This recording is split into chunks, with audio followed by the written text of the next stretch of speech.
everyone says, happiness is this state of mind. I'm like, no, it's not. It's an emotional structure. It has nothing to do with your freaking mind.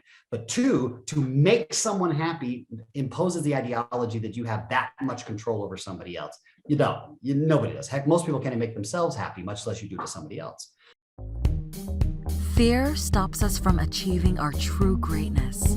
Are you a professional woman who is feeling stuck, unmotivated, or burned out? Are you worried about your wellness?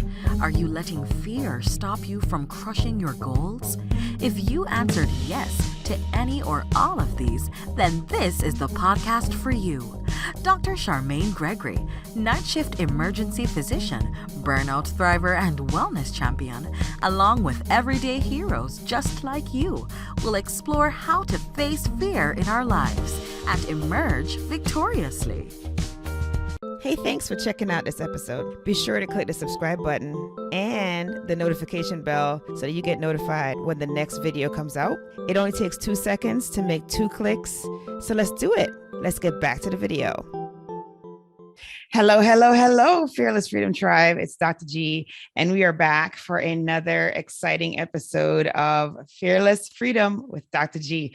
Today, we have Dr. Travis Fox, and he's going to tell you all about himself and what he is up to. Take it away. I'm up to about 6'2" now, about 51 years old, and what am I? I love it. First of all, yeah, just have some fun with it, right? Because everyone's like, well, tell your story. Let's have some more fun. The answer to your question is thank you, first of all, Doc, for letting me be on the show. And secondly, it's a really kind of a snapshot story because 51 years, heck, we'd be here all day, all night. The snapshot is I was born in Phoenix, but I was raised in Japan and Germany for about the first 10 years of my life. And a brief stopover in Florida on the way between those two countries, my father put a golf club in my hand, and that was it. Pretty much from that moment on, my path was laid out for me by my father. I was supposed to be a PGA Tour professional golfer. My whole high school career was focused on that. I was ready to go to university on that, played summer golf while my friends were, off being kids. I was on golf tour playing. And, I don't know if anybody else in the audience has had this experience, but I was one of those ones where, my life was planned out for me because that's what my father wanted. And I'm not saying I didn't like golf, but there's this whole thing called the conscious and the subconscious. And my conscious mind wanted my father's validation. And, that was the only way we could really relate post the divorce from my mother. And when I realized that my subconscious had a completely different response, which was, I don't want to be a PGA Tour professional golfer. I like the game and I'm very good at it and have been my whole life, but I don't love it. You got to love it to be at that level. And while I did a short attempt to turn pro, I became the biggest knucklehead in the history of life because I chose to perfect the game when I'm a type AA personality with a mild OCD and somewhat on the Asperger's spectrum. Kind of makes for a frustrating golf is really not for you, if that's the case. No, under things not to do. You have no control over it. It's like zero control. No. It's like the opposite of what you want. Correct. And also too, it kept, and I'm sure that people can know it's relate, but at that age, it kept defining my self-esteem and my self-worth. One day I'd play fantastic. I was the greatest thing, since cheese. The next day I'd play totally horrible and I was a total knucklehead loser. And so this constant emotional roller coaster ride ended up leading to a subconscious modality where two things happened. One, I had an emotional breakdown and really just kind of short-circuited. And two, I became a first-time father at the ripe age of 18. So both of those were subconscious rejections, and thank great architect that they happened because it changed the course of my life to where my true path really lived. And from that experience, I ended up becoming who I am now, Dr. Travis Fox. 31 years later, I went in as a real estate major, came out, psychologist. Go figure. And so long story longer, I ended up using golf for my doctoral dissertation, which was, hey, how do we, use cognitive psychology, clinical hypnotherapy, and at the time, NLP, neuro-linguistic programming, on the effects of the mental side of golf. So really what I was doing, Doc, was trying to fix myself. And I was trying to figure out how do I get my head out of my rear end and get back on the golf course? Because I thought I somehow could marry these two things. The thing I'm supposed to do for my father and the thing that I really want to do, which is, doing self-transformation and entrepreneurial work, and marry him. Yeah, that didn't work either. Great book though. And golf took me around the world from the psychology side of what I do. And now 31 years later, I'm an Emmy Award winner. I've been in more films than I can shake a stick at. And I don't mean that egoically. I'm not Brad Pitt. Please don't misinterpret that comment, but I've done more than I ever thought I would. Television, I've won over 45 awards, and I've been traveling the world, and I've worked over 1 million people. And I love self-transformation. I've traveled the world 3 times doing it. And now, to answer the final part of that question, we've transformed ourselves finally over the last couple of years now into a full tech gaming company, so that every person can truly go from founder funding to fortune, but in a fully gamified way, all in the palm of their hands. And that's what we're up to right now. That's fantastic. Now, Thanks. I hear in that story many areas where fear played a role. Played a role. So, it was a full-time apartment roommate. What are you talking about? Right. There were no playing roles here. Well, I mean, even in the very beginning, like when because it kind of seems like your dad was trying to live out something that maybe he wanted for himself, but wasn't able to attain. Let's go out on a limb and call vicariously living through your child. Okay. Yep, card carrying member. And it was funny because I was pretty solid at the game by the time I was a freshman in high school, and I was captain of the golf team for 3 years. And I was just blessed. I was a very good athlete at everything I touched, but I already made mentally the decision, so I thought, that golf was my path. And so my father and I would play on the weekends, and we had this very strange, odd relationship. And when we're on the golf course, my father had this illusion that he was a scratch golfer. Well, realistically, he was about a 10 handicap. And for those of you who don't know golf, that means he's about 10 over par every single round. Oh my God. I'm shooting anywhere from 1 under, 1 under to 1 over, depending on the day. And every time I tried to help my father, it always ended in a combat. And my father always took this very strong positional role. And so I got in the position of not wanting to talk to him, because every time I talked to him, there was some sort of rebuttal, fear number 2. But that fear then became masked by an overt response mechanism of anger, where my dad and I would get into it, where I finally said, Dad, with all due respect, you don't know what the hell you're talking about. I mean, I'm kicking your ass now for 4 years. I've studied this game all the way back to its history. I'm trying to help because I want you to get better. I know what I'm doing. Oh, okay. I'm wondering what's that? I wonder where I got my perfectionism from, Dad. Let me think. And then ultimately, when I became Dr. Fox, that just became worse, because then I could not talk to my father about anything, because my father was the traditional military man, left brain cog, a couple of master's degrees in engineering, and he was a very learned man. He was a fighter pilot. I mean, he was not by any means unintelligent, but he was very stuck in this ideology that it has got to be this linear track. Now, my mother's complete diabolically opposite. My mom is a model and an actress, and has been her whole life. And so I had this I was called bihemispheric life. I grew up, left brain and right brain from my mother, my father, and I got both. But when I was with my father, and golf requires a little bit of creativity, because sometimes you end up in the weirdest of places. I was very creative, but I was also very boisterous. I said, why does golf have to be this solitary confinement to be a hermit who sits on a range and hit balls all day and not talk to anybody? I said, if you look at the tour is based on people, because if nobody shows up, nobody has a job, nobody cares. Yeah. Me, it was always it was always this, and I was very, and to kind of put that finer point on it, I was very influenced by 2 things when I was around 13. I was influenced by P.T. Barnum, because I was always fascinated, like, how did this guy form this 110-year legacy of this traveling worldwide circus when we didn't have the internet, we barely had newspapers, we didn't have phones? How the hell did he do it? How did he have the venues booked? How did he do all that? Yes. Right. How did he do it? So I got fascinated with that. And then I was like, well, God, man, there's got to be a way to figure this out. And one of the things that, his famous quote, which is always, the most noblest of arts of making people happy. And so I went down that road for a while, was trying to make people happy with my golf. Well, the only person I was trying to really make happy was my father, and that was a losing proposition. And so then I really started getting into, well, how do we get into mindset? And the first thing that really captivated me was Dr. Dennis Waitley's, The Psychology of Winning.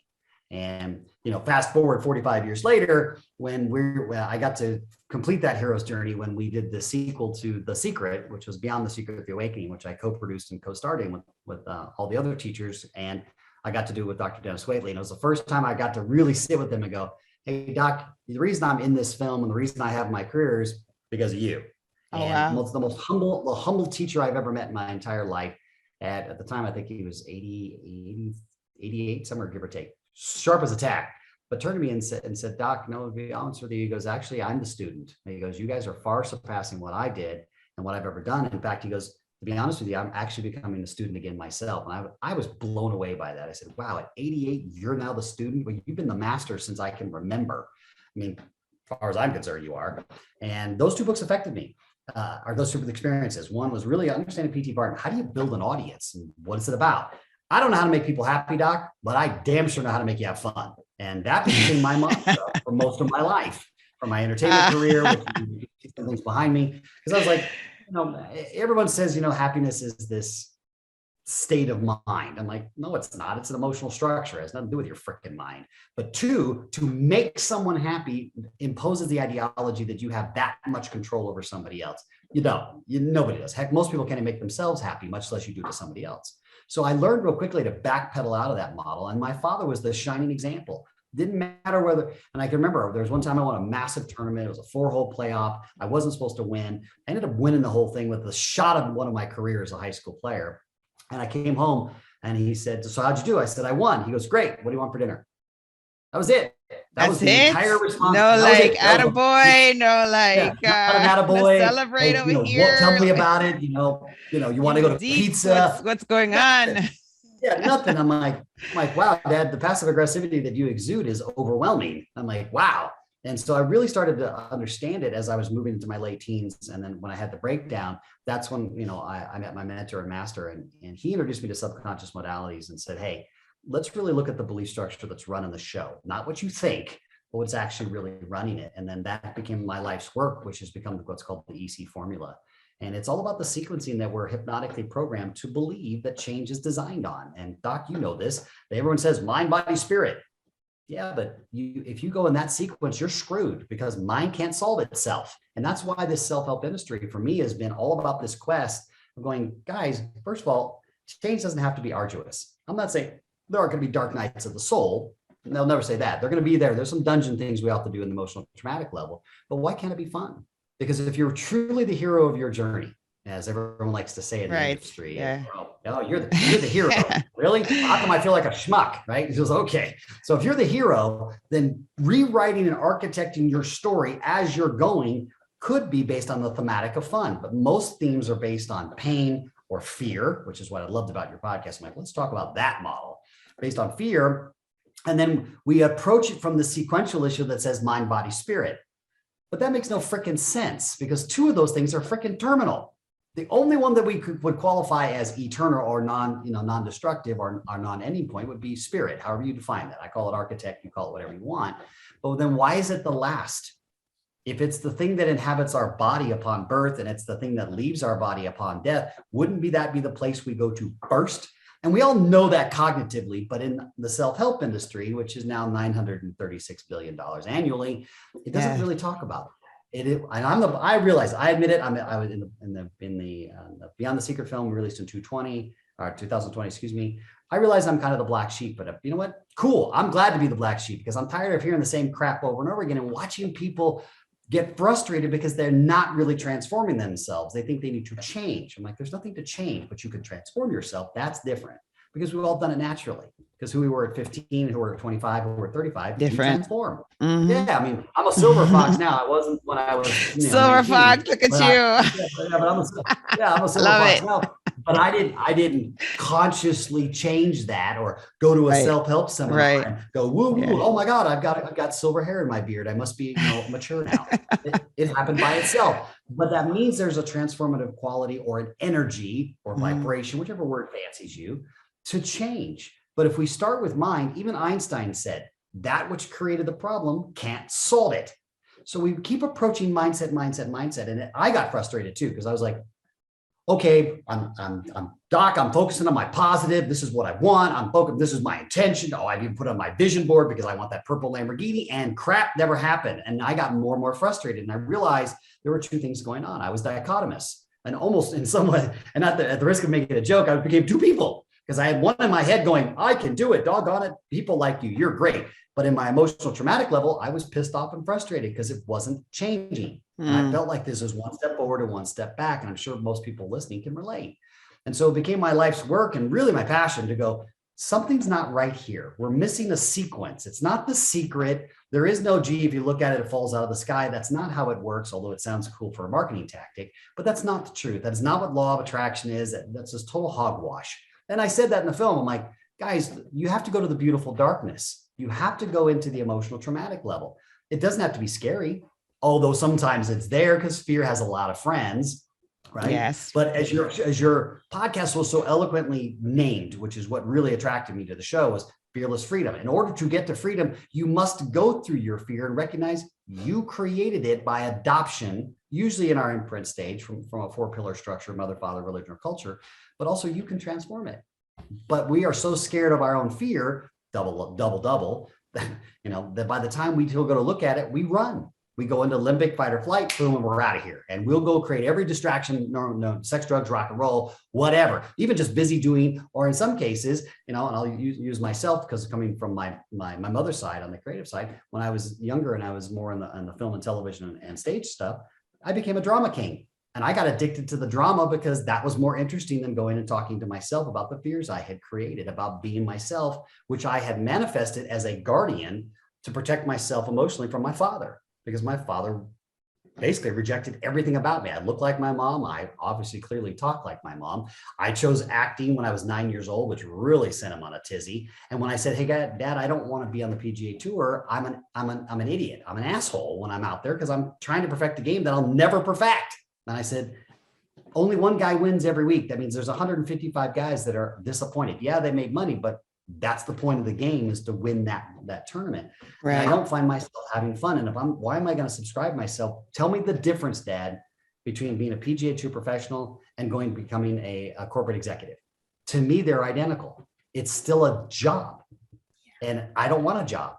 I want an adventure. I want to leave a legacy. I want to follow the passions of my heart. And I did. And of course, that my relationship with my father severed, and that was done. And then he, as fate would have it, an hour before we debuted the film over at Universal Studios in January 2020, my ex-wife called me and said, "Hey, T, I got some news for you. Your father passed away 2 weeks ago."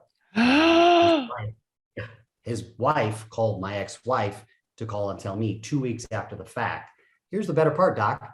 For 25 years, one of the things that I invite people to always look at as we go through their questing is, hey, if you only had 30 days left to live, would you be doing anything in your life that you're doing right now? And if any part of your answer is no, then you owe it to yourself to transform right now. Yeah, absolutely.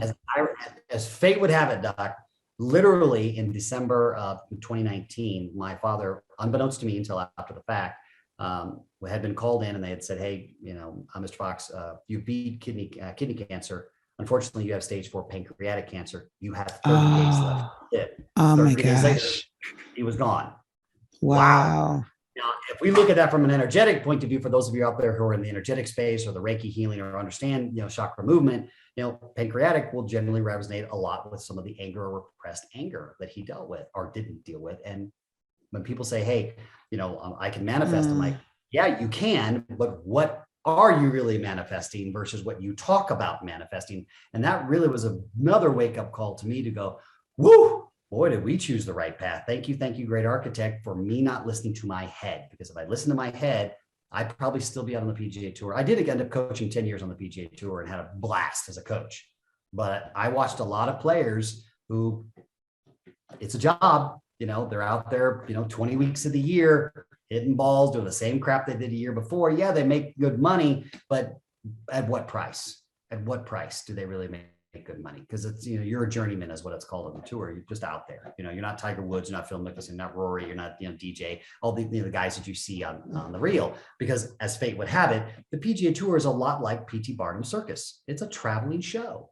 And each week they move to a different location and everybody comes and watch these guys do amazing things with golf balls. So when I saw these two things collide, I was like, woo, boy, did we choose the right path for this one. Thank you, great architect, that I had at least the awakenedness. And I use that "at least" as the most operative word there to go, this doesn't feel right. I got to choose my own path. And for those of you listening who have that pillar influence, that's the time to start really getting inside fast, not your head, because your head's going to overthink it. You're going to wizard out. You're going to become a whiz-tard, and you're like, you're going to come up with all these things that have nothing to do with the truth. and really decide what the EC formula was all about. And that's what the quest ultimately came about, is why don't we make this fun? Why can't we make it fun? Who said it has to be this arduous, difficult, really kind of a strenuous, oh, my mom and my dad and my trauma, and I've got to, I mean, yes, some people like it. I've done the woo-woo crap too, but at the end of the day, I'm like, you could just have fun with this. You're going to transform anyways. I mean, it's just a theme park. At the end of the day, you're going to give your body back, whether you like it or not. It's called death. And as the great Alan Watts said, life doesn't define death. Death defines life.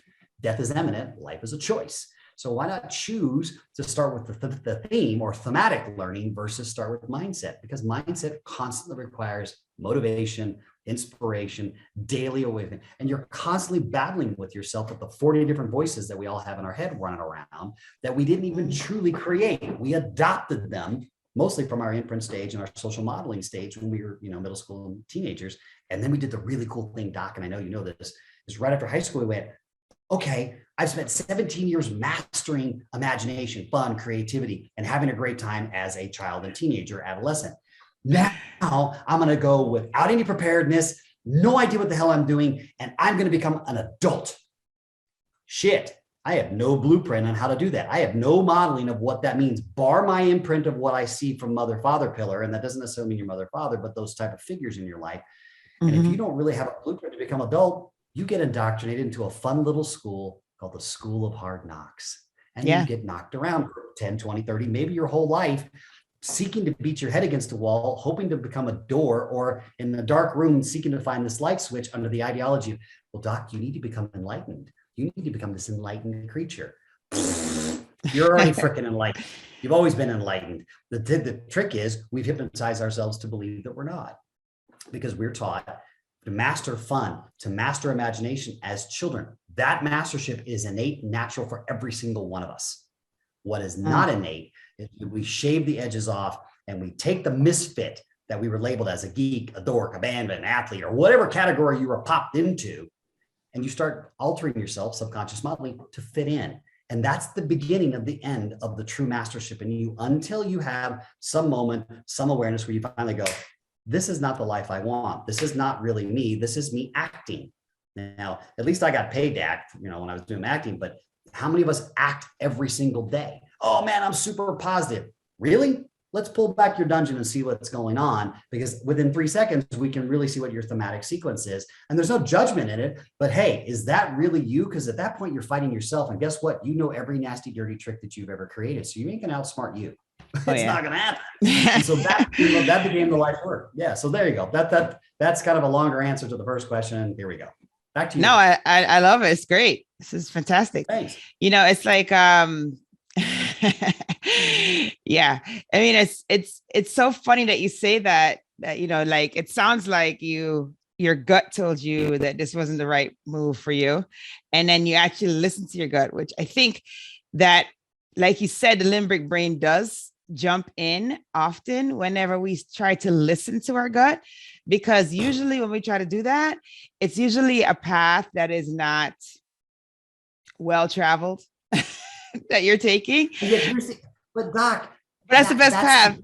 But that is the path that's most traveled. Go all the way back to Socrates and Plato and Gandhi, Abraham Lincoln, all the great teachers that we hail as great archetype teachers throughout history. They've all said the same thing. It's not new. They've all said, yes, as a man thinketh, so he is. Yeah, but the as he thinketh part is the part that they left out, because back then their language skills wasn't necessarily developed in this space. And I don't mean English. I mean, how we talk this about as a patternistic point of view.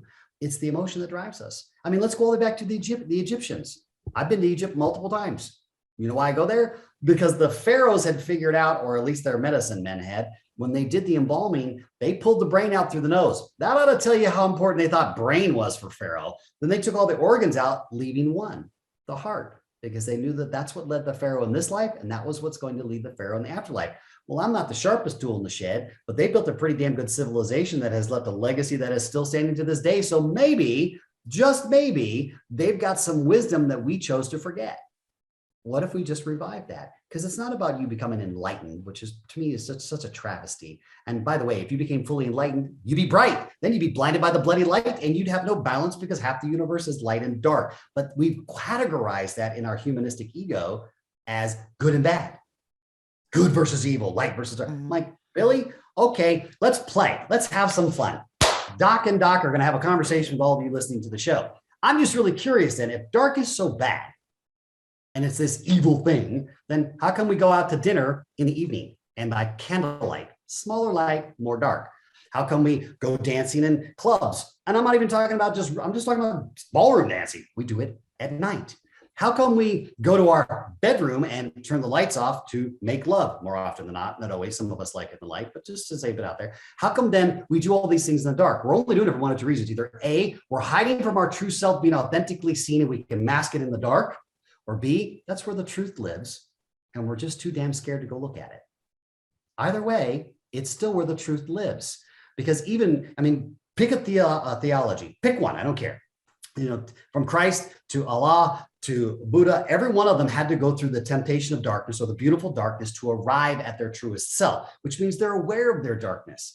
You're aware of your anger. You're aware of your barbarianism. You're aware of your vampiric self. You're aware of your necromancer that can't let go of the past. You're aware of the part of you that doesn't want to grow up. You're aware that you're a dictator or you're a maleficent. You're aware that you're a fire-breathing dragon that just burns shit down because you just feel like doing it. It doesn't mean that's who you are. It means it's who you can be. It's a potential. And if you're aware of it, then it's not a limbic reaction, fight or flight, where it overtakes you. And all of a sudden now we say things, do things that we don't really want to intended, but that's who we're being at the moment. And the light is equally as valuable. The knight in ourselves, you know, the sorcerer, the king, the queen, the great healer that we can all become. And we've all been told we can heal. So to truly know ourselves, we have to be able to look at both sides. But we've been so categorized and so hypnotized to believe, and I'm not saying there aren't things in the world that are painful, that are ridiculous. War is one of the most prolific ones. Starvation is another one. You know, all of these things are true travesties. But if we didn't have some of them, and I'm not making light in any way, shape, or form, but if we didn't have some of those travesties, we'd have no clue what enlightenment really looks like or what love could really look like, because we need that balance. Because if you look at the Tao between the light and dark, there's a little spot of either side.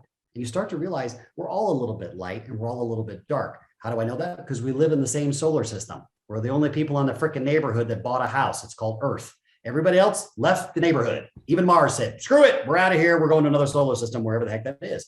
But if you look at it, the only light that we actually have is the sun itself in our solar system. And yet, between that light source and where we are on Earth, we have night and day. We have darkness. But we've so vilified darkness, and yet that's where the truth of who we really are. As a doc, I know you know that, because in order to become freedom, you have to face your fear. It doesn't mean you're going to eradicate it, but it does mean you're going to let it out of the dungeon and stop holding it hostage and trying to stuff it down through compression, suppression, and oppression. And isn't that really the quest we're all on, is to rescue ourselves from mediocrity?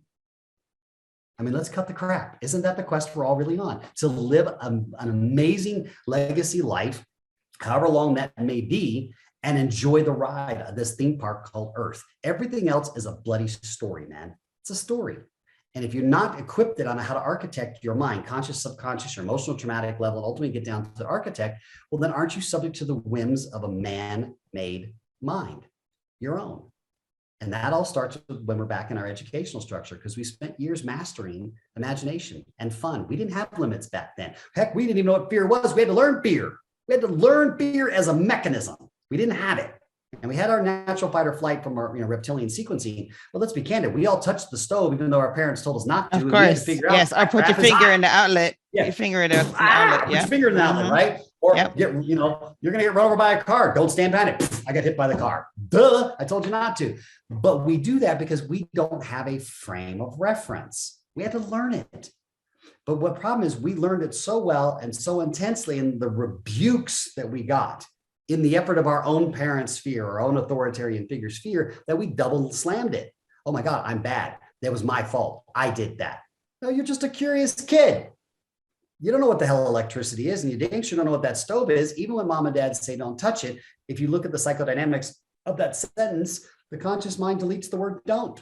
So what do you actually hear subconsciously? Touch the stove. And we do. And then we get yelled at for doing what we were told, and we get totally conflicting messages. And then we wonder why we're all nuts. I'm like, okay, so if you can look at it from that point of view, which isn't hard to do, it's a one step, just shift to the right and look at it. Then it stands to reason, puns intended, you can re-architect your life. We just haven't given people the blueprint to do it. And that's exactly what we've done. It's what we've been doing for 31 years. But now we've done it in a gamified way where we've said, hey, go build your life, build your business, online or offline, entrepreneur, CEO, doesn't matter, but also transform you and your company culture and your sales. And we'll show you how to do it all in a gamified way. But it's done in a way that we move the theme. Because if we don't move the thematic of how we're moving, you ain't ever going to change. You're just going to kind of keep doing this 1 foot forward, 1 foot back. I know, I've done it too. And when you get to that sequence, you go, crap, there's got to be something deeper. And when you hear that thought, people, when you feel that feeling of that thought simultaneously in the duality of that, listen. That is your own, literally your own spirit going, wide awake, kid. We've been hypnotizing ourselves for so long that we actually believe our own BS because we're all that good. The problem is we were never taught how to do it. We just kind of did it. So our goal is, what if we showed a way that was fully gamified, fun, but literally transforming it, and it all feels like it's fantasy until it just shows up in your reality. But isn't that what manifestation really is? Just saying. So have fun with it. And then you get to experience the freedom of change, the freedom of transformation, the freedom of exploration, because you become thematically anchored to curiosity, which, by the way, you were a master of when you were a kid. You put it away because your curiosity got you in trouble. You got you rebuked. It got you in harm's way. And so we shave our curiosity off and we diminish over time, which is when we see some of our senior citizens, as they start to age, they get diminished. Their curiosity goes away. But think about that. Isn't the curiosity really the flame of life? That's what makes it fun. Because if you knew everything, then what the hell are you doing on the planet? Punch your ticket, you're out of here. Go to the next gig, whatever that is for you. But if we really have fun with this, you can transform your business, you can transform your body, you can transform you, and your mind is the last thing that goes because it's waiting for the programmable sequencing. It's not the first line of defense, it's the last. And the self-help industry has kept this. I know I was a part of it too, so I hold myself in contempt. I get it. But what if we actually change it? And that's been the results we've been doing now in the gamified way, because let's be honest, gaming represents the number one thing we all do on our phones and we all do on our computers. How do I know that? Data. Real simple. Just look it up. We play games. Why? Because we're bored out of our mind. Literally, puns intended. Well, how can you be bored with life? Because the alternative sucks. It's called death, right? So when you start looking at some of the games we play with ourselves, we have to realize we are the mad scientist who is the Frankenstein experiment at the exact same time. Our scientist is trying to figure out how to transform ourselves so we can become the success and have clout. And I've got 4 billion followers and somebody believes that I'm valid because I gave value, which, by the way, is the worst thing you could ever say. Please don't say that on social media, people. You're already valuable. You're on the bloody planet. That's enough. This whole thing, if you have to give value, has become such a misnomer. And it's so sad because people are going, but I don't know what to say. I don't have any value. I don't know my passion or purpose. We're watching people just crush under this weight of you got to give value. Okay, be you. Your story is valuable enough because you're the only one that took that story. That's what makes it the road less traveled. It's your road, not my road. We've traveled similar roads, no doubt. But at the end of the day, each one of us is our own, and I'll use a little pop psych fun term. We're all our own individual NFT. We're all our own individual number on the blockchain. So just be you, man. But the fear, back to where we started again, is the number one inhibitor because we're so afraid. And I was too. I changed my life completely. I'm in better shape now. I'm happier than I've ever been. I'm more emotionally stable than I've ever been. I'm in a wonderful relationship. We work day to day. She's actually the CEO of the company. I'm not. And we have this massive company that we run every single day. And we generally, 99% of the time, we have fun. Why? Because we started to realize thematically, what else is there? I mean, you could be a schmuck. I've done that. You could yell and scream. Done that too. I could get worried and stressed. Oh, a card carrying member of that one, right? Oh, I can study about what it should be, kind of would be. Da, da, da. Meanwhile, while you're doing all that stuff, you're future projecting from a conscious mind that has zero power to truly transform your life. It is the ultimate form of mental masturbation. Truly, you're just messing with your own head. But if you can mess with your own head that way, it stands to reason with a blueprint of change, transformation that's built in fun in a gamified way, you can transform anything. Now, all of a sudden, you become like the creator from whomever you believe in, whatever your theology structure is, you become that creator. because we're all told we can do it. We just don't believe it anymore. But as kids, we believed it innately. We didn't have to be told, you need to learn how to use your imagination. You need to learn how to go play. You didn't have to tell me squat. The door's there. I'm gone. I'm out there playing, imagining I'm $6 million man. I'm whatever the heck I would want it to be. There was no, well, gee, doc, I'm not sure what the character development is and what my motivation is. I'm not sure how I'm supposed to play this game. I mean, should I be more like demure or should I be like boisterous? How should we play together as 7-year-old kids? Right. How many kids that's having that conversation ever? And I will go like, wow, this kid's the anomaly. We never said that. We went in fearlessly and we were free. And ever since then, we've been slowly walking ourselves from out here as freedom crusaders all the way down to imprisoning ourselves in our own dungeon and then wondering why we transform. That's what really intrigued me about your show. I was like, finally, someone's putting the words together in a fun way. I'm like, yeah, fearless freedom. Because when you're free, it doesn't mean you're not going to have fear. It just means you're not going to engage with it. You know how to transform it. Right. And there are bona fide fears. Yes. Jumping off a 3,000-foot cliff without a parachute. Well, fears. Yes, you should. Any fear that's going to cause bodily harm. Absolutely. Absolutely. Yeah. Or another one, or another person harm. Any of those sequences, totally get. But when we're scared to talk in front of people, why? And yet it's still the number one fear. And if you're going to be it was business, my fear. And of course, for me, I'm the complete reverse. I've been on stage since I was 9 years old. So to me, and you can see some of the pictures behind me, I'm more comfortable in front of 10,000 people. I've had to learn the reverse. I've had to learn to be comfortable in one-on-one conversations because on stage, even though you're in front of thousands of people, you can still hide behind the microphone. It's a very safe place. But for most people, it's the reverse. So again, maybe I'm Benjamin Button. I'm not quite sure because I'm getting younger as I chronologically get older. I'm like, well, why do you have to get older and slow down? The hell would you want to do that for? You're going to slow down when you're dead, whether you like it or not. It's the ultimate slowing. You're at zero. Yeah, you're at 0 miles per hour. Why not enjoy the entire experience? Because if we truly are, and let's talk about all of the pop psych out there and the enlightenment movement that says you've got to be in the now, bro. You got to be in the now.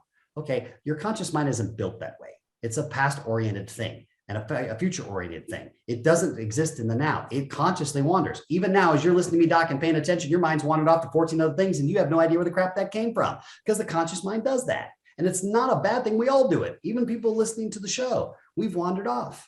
But why aren't we teaching people in education? Why aren't we teaching our young kids how to manage themselves, how to transform themselves with a blueprint to do it? Isn't that education? Otherwise, we come out educationally intelligent and life's stupid. So again, now you got to be an adult. You're 18 years old. You've graduated high school. You're supposed to be in high school, and yet you're dumb as a brick. Why? Because I don't know how to negotiate a lease. I don't know how to buy a car. I don't even know how to register for the draft. What the hell am I doing? But isn't that part of the education what we used to do when we were more tribal civilizations, where there was a rite of initiation? Men trained young men, women trained young women, and guided them through that initiative rites. And you still have that in the Jewish community called a bar mitzvah as an example, but still, we're not teaching our kids educationally how to manage the single longest relationship they're ever going to have in this life, and that's with themselves. And to me, that's the ultimate travesty. And so many lives have been missed, and part of my own on being Dr. Fox, because that's how Dr. Fox was supposed to be. I'm supposed to be, I've got all the answers. I'm very calm and full of crap. I'm none of the above. I don't have all the answers, otherwise I wouldn't be on the planet. I'm a big dork and I'm goof and I'm a ham. I'm used to being on stage and I love playing. Well, that's not very doctorly of you. I'm like, okay. And I went to my mentor about this and I said, hey, doc, I've had some of this feedback, that I'm too intense or I'm too emotional, I'm too fun. I'm like, I don't know, too compared to what? I'm not sure, but their image of what this is supposed to be. And he goes, I'm really curious. He goes, hey, Trav, have you ever looked up the etymology of the word doctor? No. Go do that. So I went and tracked it up, looked down the word, and it really derives from the Latin word that means teacher. So if you and I are eloquent enough and honored enough to be called teacher of anything, damn, I'm in. Otherwise, doctors are practicing. We're practicing all the time because it's an experiment. Life is an experimented adventure. Where did that spirit go in you, those of you who are listening to the show, and ask yourself, are you literally encumbered and married to fear, or are you married to your freedom? And then, my favorite one, are you acting like you're free, but really masking your fear? Either way, because true freedom is a lifelong journey. You don't arrive at it and go, hey, doc, guess what? I bought this house in the neighborhood of freedom. I'm in. I'm finally in the cool kids clique. No, there's always another layer. There is no such thing as arrival because you are a transformative, ever-evolving creature. The only constant in you is that you're going to transform one day, whether you like it or not, commonly called death. In the interim, you can transform as much as you want because the ultimate objective for all of us is to experience a life and leave the legacy and not, as the great Wayne Dyer used to say, don't die with your music still in you. Spread it out, let it go. Because holding on does nothing. There's no 401k here. There's no Roth IRA. There's no, hey, you played the game really well, doc. Now that you're dead, we're going to give you a second bonus life because you get an ad life because you did a great job. To hogwash, it doesn't exist. So what are we waiting for? And that's where we ask everybody to start. If you have 30 days left to live, would you be doing anything you're doing right now? And if your answer is no, and most undoubtedly it is, all of us have places of our lives we want to improve. We want more success. We want more freedom. We want bigger love and more passion. We want to travel the world. We want to be a person of influence. Whatever it is your desires are and then and above, what are you waiting for? What are you waiting for? Now this is where we're going to talk about mindset versus heart set as an example. Mindset will give you all the reasons you can't do it. Well, I got to pay the bills, doc. I've got kids to feed now. If I quit my job, I'm going to lose my house and blah, blah, blah, blah. Well, first of all, you don't own your damn house. It's called a mortgage. So cut the crap. That's an illusion. You don't own it because if you don't make the payments, they take it. So you don't own it unless your house is paid off. Same thing with your car. So you're really working for all of these things to create this life that supposedly gives you freedom. But the truth is subconsciously, there's nothing free about it. You're an indentured servant, just like we've all been. And that, my friends, is where the illusion of freedom actually starts to mask our fear. And that's when we get in trouble because we're afraid to ask the question, hey, doc, you know what? What if we said, screw this? We're going to get the kids out of school. We're going to get rid of the house. We're going to get rid of the cars. And we're going to go live in Costa Rica in a hut and go experience life and give the kids the education the old way, which is called immersion, like life experience, or not. And then watch how your head reacts. Watch. And you'll notice it's a reaction. And then if you're truly courageous enough, and it does take courage, family, are you willing to jump into your heart and go, damn, that sounds like a hell of a good time. I always wanted to be Swiss Family Robinson. I thought that was dope. And then you start to see where your head is truly running the show and why mindset being the first point of attack to transform your life is truly like beating your head against a wall and expecting it to become a door. Mm. Hey, it's Dr. G, and I just wanted to take a quick moment to thank you for listening to this episode. I'm so honored to have you here with me. Did you know that I can help you to get your own podcast started? With my podcasting launch course for professionals, I walk you through everything you need to know about starting a podcast.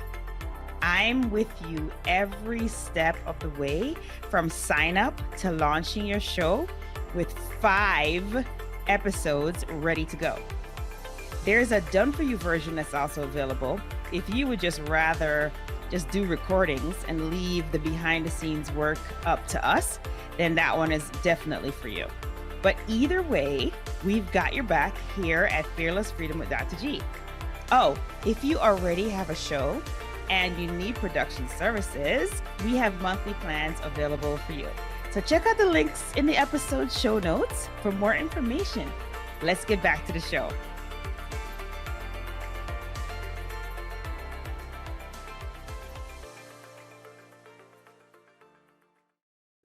Yeah, it's just funny that you mentioned that whole thing about, just like pick up your family and moving, because that's exactly what we did. Right? Same here. Oh my gosh. It is very transformative. It's very much so. You know why? Because we're present now. Because we don't have it all figured out. We don't have our daily routine of get up and go to coffee and go to the gym and go to work and blah, pick up the kids. Tell you what, throw your kids in the freaking jungle for 20 minutes and I guarantee you they'll figure out what to do. They'll play. Oh, I'm sure. They'll be wow. Yeah. Right? They'll remind you their kids will remind us what we forgot when we decided to become adults and try to fit into this societal world that doesn't have a fit in place anyways. Because how the hell do you fit into a world that's not designed to fit in? It makes no sense. And yet when you hear it, we all go, dude, that makes so much sense, bro. I so get you. And I'm like, great. What's your choice? well, I got to pay the whole, I just can't get up and leave. I got this responsibility. I'm like, really? You're that important? The world's going to stop revolving if you don't show up to your job. Maybe you haven't been around for the last 2 years. This whole great resignation has clearly proved that, guess what? We can work remotely. We're having conversations now remotely. Absolutely. We can do it. So then you ask yourself, are you really fearless or are you just full of crap? Either way, there's no judgment in it, but at least have the courage to look at yourself and call yourself out. Because before we can be the king and queen of our own life, we must have mastery of self. We have the discipline to go, this is what I really want. And damn the masks, I'm going, because at the end of the day, we all end up the same, broken dead. That's it. The question is, did you leave the legacy behind? Did you truly live all out? Again, that's a lifelong journey. That's what makes it exciting. And again, we all hear these euphemisms and we hear the isms, but living it is a completely different experience like you did, Doc. And I honor that because I did the same thing. I'm like, screw this. I'm out of here. Hence, I travel the world. And I still travel the world to this day. Me and all my partners, we travel because we have fun working together. And two, there's a bunch more to see. Because when the theme park closes on your life, you don't get to go, they'll keep it open for 15 more minutes. I'll go back in and check out the couple of rides now that there's no line. Nope. You're out of here, kid. That's it. You're done. And I know all the listeners are going, oh, come on, Travis, that's easy for you to say. How do you know? How do you know it's easy for me to say? You don't know my whole story. The story I gave you in the front end is just the highlights of it. You don't know the highs and the lows. And I don't know your highs and lows. That is going to boil down, if you're the king and queen of your life, you'll choose. Regardless of what that mind says, you'll choose what your heart says. Because when you face God, however you determine what God is for your life, that's a question you're going to ask. Did I do everything I was supposed to? Did I leave everything behind? Did I teach my kids how to take care of themselves? Or did I curse them and damn them with the exact same thing that I picked up from my parents and my childhood, thinking I was better, thinking being the operative word? Those are some really powerful questions to ask ourselves, but damn it, we better ask them because the guarantee of you don't know how much time you have. Yeah, it's true. Yeah, it's true. There is no guarantee. The only guarantee is we're going to run out of time. That's the only guarantee. Right. That's a limited resource. Yeah. Exactly. Cool. Oh my God. So now you got to thank you for that. That was awesome. Like, I love the journey that you took us on there. And so you have to let the tribe know how they can reach out to you. Oh, easy. The first way is get on the quest, download the app. Literally you can go to theultimatebusinessquest.com, download the app. It's free. You get to actually start building your life and play the game. It's free for everybody in the world. Do that. If you want to reach me personally, reach out to me on Facebook or Instagram, LinkedIn, TikTok. I'm on all. But if you go to Instagram and you DM me personally, I actually respond. I don't have a EA or someone over in some other freaking country who answers. I answer my own because I love people.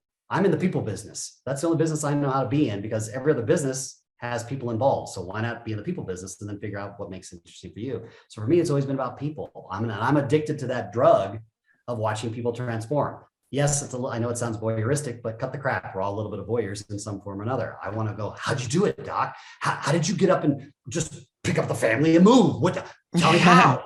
Right? Well, I'm a how-to guy. That's why I'm an architect. My brain goes, I can see an architect, how companies need to work or how we need to reorganize this thing. It's just part of my Asperger, mind, but it's still driven by a heart. And, when we ask those questions, then it really becomes about how do we do it? So if we give the blueprint, and I'm not saying it's just step 1, step 2, step 3, it's the blueprint of concept that walks you through. How did I create an idea? How did we go from founder?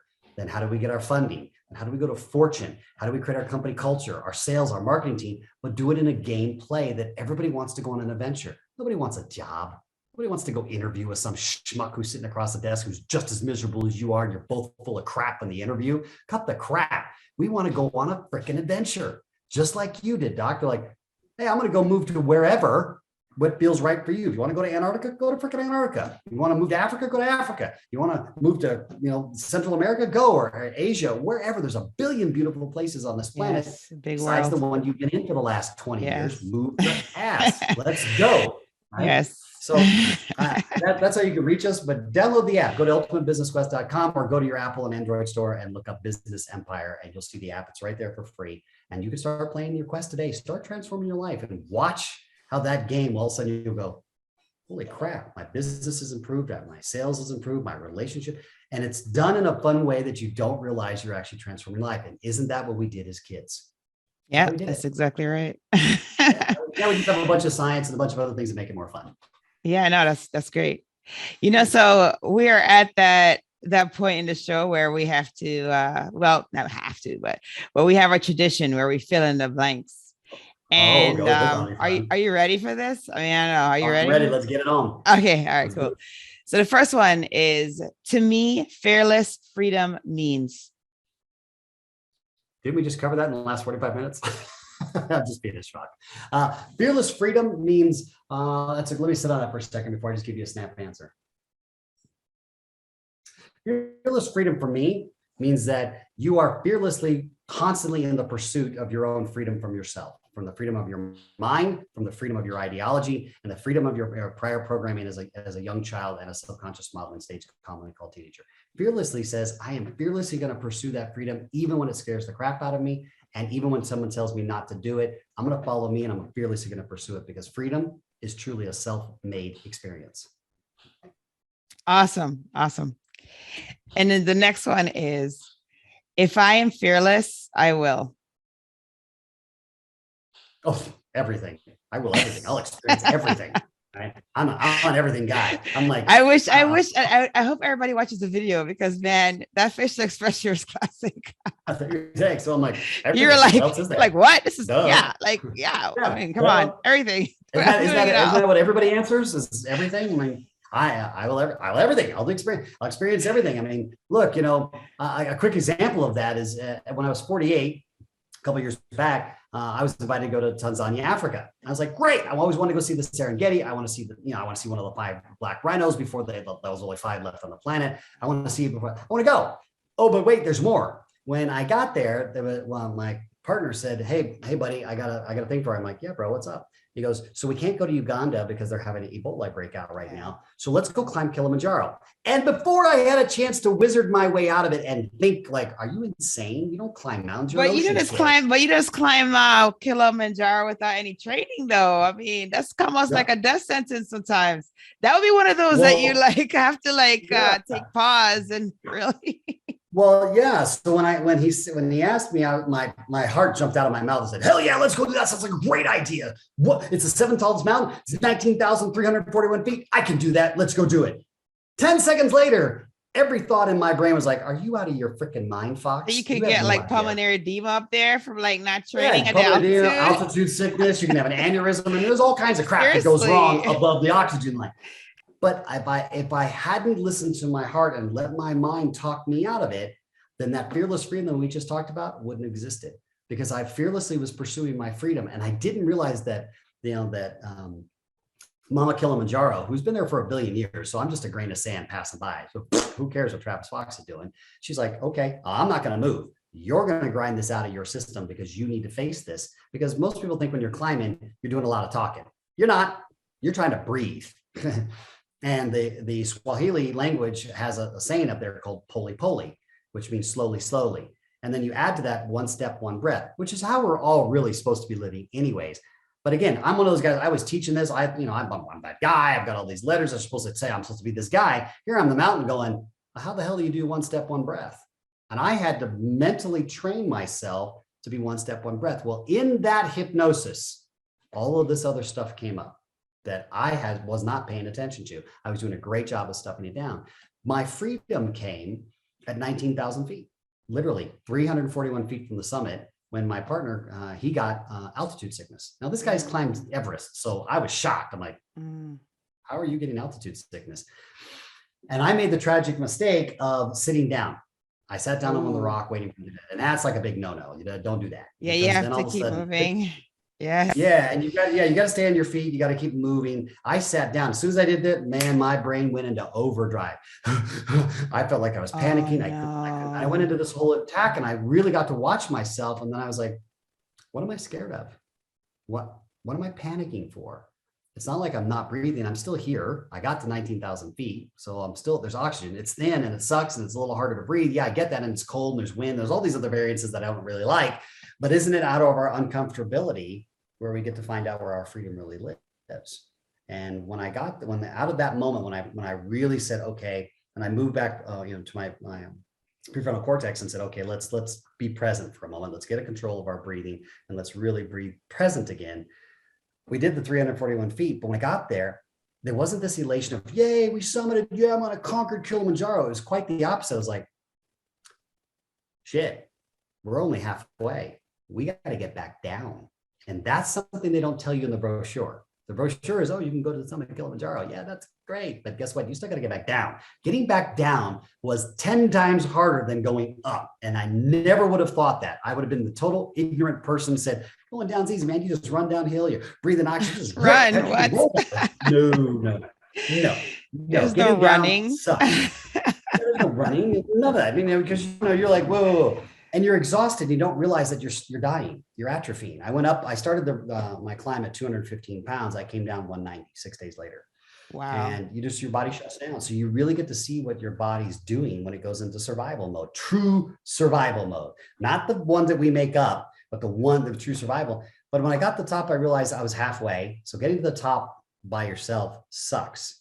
And that's what changed my entire culture. When I came down from Kilimanjaro, there was this cathartic release that I don't even know how to put our words to articulate. My entire being cried, my entire being wept, my entire being released into Kilimanjaro. And she held me in a beautiful way. And I realized I would never climb a mountain again by myself. And I don't mean a physical mountain. I meant a company mountain. I meant a relationship mountain. I meant a friendship mountain. Let's go together. Because at the end of the day, it's more if fun. someone's not witnessing your story, who gives a shit? Didn't happen. Didn't happen. It's a dream. Spot on, Doc. It's a dream.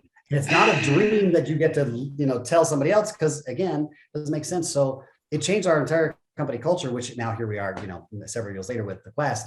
And the Quest is built on that entire ideology. You go, we go. We all go together. Because at the end of the day, isn't that what it's really about? We don't go, yeah, I made $4 billion in that stock. Nobody knows about it. What do? We go to every cocktail party and tell everybody about how we made money on that stock. And they're like, oh, BS, show it to me. We don't believe you. But if you do it together, then you're experiencing. Yes, that's proof. Yeah, exactly. And not just proof. Isn't that what unconditional love is? Because you want to see your friends have the great experience too. And what did you experience? We all had the same story. Went up to Kilimanjaro together, but how we got up there, each of us had a different story, a different experience, and you get to learn from that. Isn't that seeing God in everybody?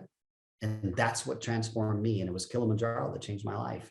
And if I had listened to my head and talked myself out of it, because all my partners thought I was nuts. They're like, dude, you're going to die. What are you doing? There's no cell phone up there. There's no service. But wait, we're going to come get you at 19,000 feet. You die. Right. That's it. It's over. Yes. Done. Get over it, kid. There is no 911. So it's a really powerful thing. So to that, I think that to me, at least my experience, all of you listening, you be the judge of your own life or even mine. Knock yourself out. That's fearless freedom. You're fearlessly chasing the freedom, because death is imminent anyways. To say, well, I might get hurt. Duh. But at least you're living. You're not letting your music die within you. And if I hadn't gone on that journey, I wouldn't be sitting here talking to you today. I'd still be back doing the same things that I was doing. I had a great life, very successful, had all the toys, but inside there was some part of me that was still missing, that was still not unlocked yet, where I wasn't free, which is what I loved about your show. When I saw the title, I went, that's someone who's really on the path. I'm going to go hang out with her, because it was like, hey, isn't freedom what we're all really chasing? And here's the irony. We're the ones that put ourselves in jail. Yes. Yeah, no, it's truth. So much, 100%. And so the last one, totally. Yeah. There's one more. Wait, yeah, this is the last one. This is right. the last one. It's the last one. Okay. The last one is my battle cry is. Oh, quest on. Quest on. Quest on. Get on your quest and go for it. Because everybody wants to go on a quest. How do I know that? Because movies like Lord of the Rings and Harry Potter and all of these epic adventures, we love them. Why? Because we're immersed in a fantasy world where we can go get lost in the characters, we can explore ourselves emotionally, and we're too chicken shit to do it in our own real life. Quest on and become the hero of your own life. Go download the app. Start with that as an example. It's free. So don't tell me you don't have time, and don't tell me you can't afford it. We designed it for every single person on the planet to go quest on. That's my battle cry. Love it. Well, thank you so much for joining us here. Pleasure. On the Fearless Freedom podcast, because it was fun and we had some really good conversations. So we thank you for your time. Absolutely. Thank you. Thanks, Doc. And thanks for your show being out there, because these are what I believe where we really need to be in media. This is where we need to be heading. We need to have these candid conversations. We need to have fun doing it. So thanks for putting together the time. I know what it takes to put these shows together. It ain't easy. And thanks for doing it. Thank you for joining me on this episode of Fearless Freedom with Dr. G. Again, I'm Dr. G. And if you like this episode, be sure to subscribe so that you can get notified of when the next episode is going to be. And also, I'll catch you next time. Have a great one. Be strong, be brave, and unleash your greatness.